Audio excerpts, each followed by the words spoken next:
مساء الخد الجميل على القلوب الجميلة الطيبة. ازيكم يا حبايب قلبي، عاملين ايه؟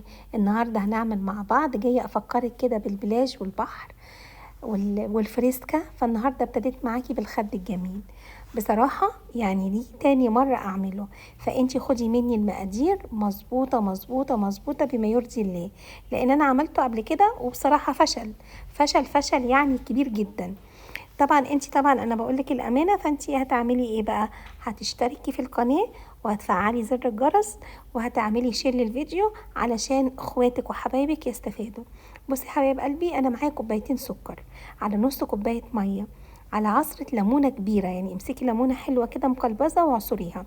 لو الليمون بتاعك حجمه صغير اعملي ليمونتين صغيرين. تمام.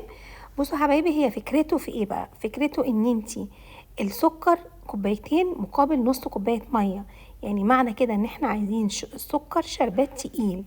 لما خليت السكر داب خالص انا حطيت لون من الوان المية، بس على فكرة الالوان المية اللي هي الجل دي خفيفة، واخاف اقولك حطي باودر برضو مش بيظبط قوي. فانتي هتجيبي ازازة اللون الاحمر ده، انتي هتكتري منها حبة حلوين كده. تمام يا حبايبي.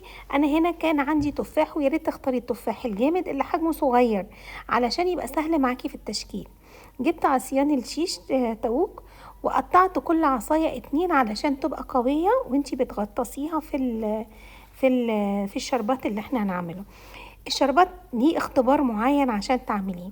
بصي يا حبيبتي، انتي بمجرد ما بيدوب وبتسيبيه بيغلي، بتمسكي اختبار، بتجيبي كوبايه ميه ساقعه وبتنزلي بالمعلقه في قلب الشربات زي ما انا عملت كده. بصوا نزل، يبقى كده هو مستواش. هتفضلي تكرري العملية دي بعد خطوة ان هو لم كده الشربات. انا سبته حوالي 5 دقايق تاني، بحيث ان انا حطيت المعلقة في كوباية المية، السكر نشف عليها.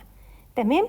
بصوا انا حطيت كمية الشربات كلها في كوباية صغيرة، وغطست كل التفاح بتاعنا وخد اللون ده، حطيته على ورق الزبدة مدهونة. وبمجرد ما تخلصيه على طول بتحطيه في التلاجة، على رف التلاجة بتاعك. تمام.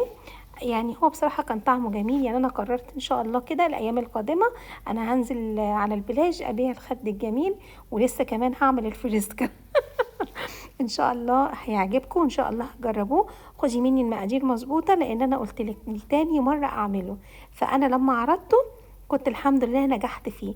اوعي تنسي الاشتراك وتفعيل زر الجرس، وان شاء الله اشوفكم في فيديو جديد وعلى خير، وتصبحوا على الف خير يا حبايب قلبي. مع السلامة.